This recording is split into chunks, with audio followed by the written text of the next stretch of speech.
Hi friends, ఈరోజు చూడండి మళ్ళీ నెక్స్ట్ డే అయితే మేమైతే బల్కంపేట అయితే పోతామని చెప్పిన కదా. ఉదయాన్నే పిల్లల్ని తీసుకొని అయితే మళ్ళీ బల్కంపేట అయితే తీసుకెళ్ళినమాట.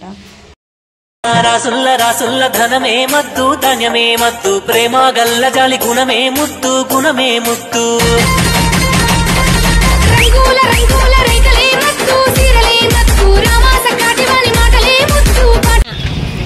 మొత్తానికైతే బల్కంపేటలో అయితే దిగిన ఆటో కట్టించుకొని అయితే వచ్చిన అనమాట. బస్కి అయితే రాలేదు, ఎందుకంటే ఇంక అప్పుడే పొద్దుపోతుంది, వాన వచ్చేటట్టుగా ఉందనేసి. ఇంకెప్పుడైనా వాన, ఇంకా వర్షాకాలం అయితే ఫుల్ వానలు అయితే ఉంటాయి. ఇంకా హైదరాబాద్లో ఎక్కడ దర్శనం చేసుకున్నా చేసుకోకపోయినా బల్కంపేటలో అయితే ఎల్లమ్మ కాడ దర్శనం చేసుకుంటే చాలా మంచిదంట. నేను చాలా మంది కాడ విన్నా, మస్తు మంది చెప్పారు, వీడియోలలో కూడా అయితే మస్తుగా చూసిన అనమాట. ఇంకా బయట కొబ్బరికాయలు గిట్లా అన్నీ అయితే అన్నీ ఎప్పటికప్పుడే దొరుకుతాయి. ప్రతి మంగళవారం, శుక్రవారం, ఆదివారం అయితే బోనాలు అయితే బాగా అయితే వెళ్తాయి అనమాట. ఇక్కడ చూడటానికైనా మంగళవారం అయితే మస్తు ఉంటుంది, బోనాలు వెళ్తాయి.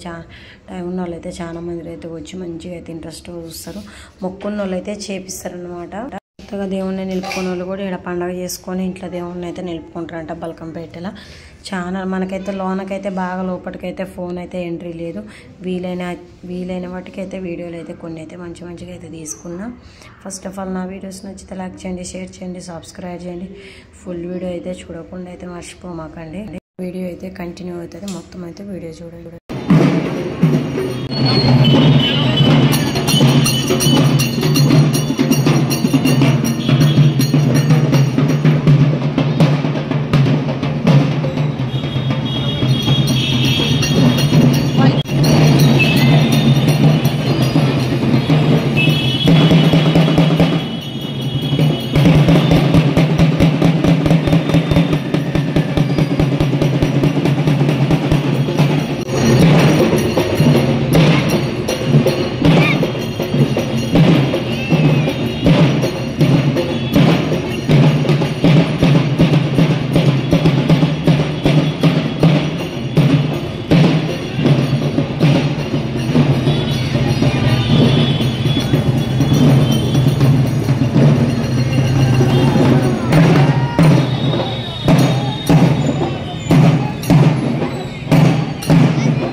మొత్తానికైతే ఇంకా పండగ అయితే చేసేదైతే వాళ్ళైతే అంత పండగ చేసేదైతే చూసినాం. ఇంకా చూసి ఇంకా లైన్లో అయితే వస్తున్నాం అనమాట. జనం అయితే కొంచెం తక్కువ ఉన్నారు, ఎందుకంటే కొంచెం పొద్దుండగానే పోయినాం కాబట్టి తక్కువ అవుతున్నారు. ఇంకా ఈరోజు మంగళవారం అయితే 9 గంటల దాకా, మినిమం 9 గంటల దాకా అయితే దర్శనం ఉంటుంది. పబ్లిక్ అయితే ఇంక వచ్చిన వాళ్ళు వచ్చినట్టయితే ఇంకా తిప్పుతారు. ఇన్ని లైన్లు అయితే ఉంటాయి అనమాట. ఇన్ని లైన్లు ఉంటారు కాబట్టి ఈడ ఆగిర్రు. నేను అనుకున్న అమ్మ జనాలు తొందరగా పోవచ్చు అనేసి, ఇంకెక్కడ తొందరగా ఎంత ఉరికి వచ్చినా ఆ లైన్ కాడ అయితే ఆగాల్సి వచ్చింది. ఇంకా పిల్లల్ని కూర్చోబెట్టి మేము కూడా కూర్చున్నాం. పిల్లకైతే ఇంకా పాలు గిట్ల ఇచ్చింది. అదైతే ఇంకా ఉడకపోస్తుంది అనమాట. ఆ రోజు నైట్ అయితే వాన వచ్చింది, మస్తు అయితే ఉడకపోస్తుంది. మొత్తానికైతే అమ్మవారిని అయితే దర్శనం చేసుకొని వచ్చిన. ఇక్కడైతే చూడండి అమ్మవారి తరమరాలు బియ్యం, ఖర్జూర ఆకు ఒక్క అన్నీ ఉంటాయి అనమాట. ఇట్లా ప్యాకెటింగ్ చేసి అమ్ముతురు 20 రూపాయలు అనేసి. అయితే ఇంకా మేమైతే తీసుకోలేదు, ఎందుకంటే మేము పోయినసారి బల్కంపేట ఎల్లమ్మ తల్లి కళ్యాణానికి అయిపోయినాక వచ్చినాం కదా. తరమరాలు బియ్యం ఉంటే కొన్ని అయితే అడుక్కొని పోయినాం. ఇంకా అయ్యే కలుపుకుంటాం అనమాట. ఏదైనా ఫంక్షన్లు ఇట్లనే ఏదైనా ఉన్నప్పుడు ఇంకా బియ్యంలో కలుపుకొని అయితే తరమరాలు అయితే కలుపుతాం. ఇంకా ఈ ప్లేస్లో అయితే ఒడి బియ్యం అయితే పోసేది. అమ్మవారిది అయితే పెట్టి ఒక గజస్థూలం పెట్టి ఇక్కడ అమ్మవారి కాడైతే ఒడి బియ్యం అయితే ఎక్కిస్తారు. ఒడి బియ్యం కానీ చీరలు కానీ మూటలు వస్తాయి అనమాట. ఎట్లు వస్తాయి అంటే పెద్ద డ్రమ్ములు నిండుతాయి, మూటలు నిండుతాయి. ఇంక నెక్స్ట్ అయితే అమ్మవారి కళ్యాణం అవుతుంది. వచ్చే నెల జూన్లో ఆషాఢంలో అయితే ఫస్ట్ కళ్యాణం అమ్మవారిదే అవుతుంది. మస్తు పండగ అయితే చేస్తారు.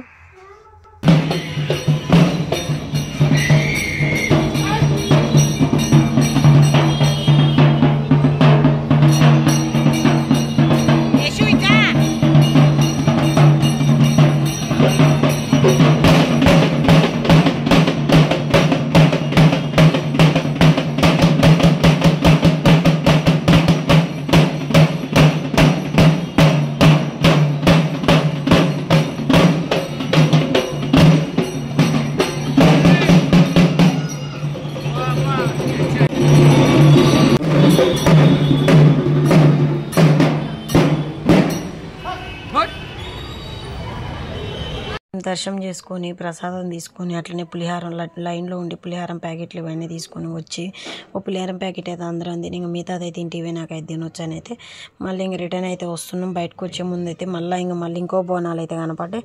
ఇంకా అట్లనే ఇక్కడ చీరలు కానీ వేలంపాట కానీ మంచిగా ఉంటాయి, తక్కువ రేట్లోనే ఉంటాయి. పట్టు చీరలు కూడా 500 400 ఇంక ఇక్కడైతే చూడండి నిమ్మకాయలు, కళ్ళు, కుండలు.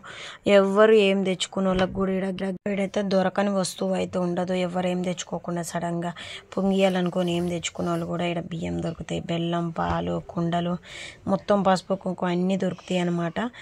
కొంతమంది అయితే ఇంకా అట్లనే చేస్తారు. దూరం నుంచి వచ్చేవాళ్ళు అయితే ఇంకా బట్టలు పట్టి తెచ్చుకొని అట్లా పాలు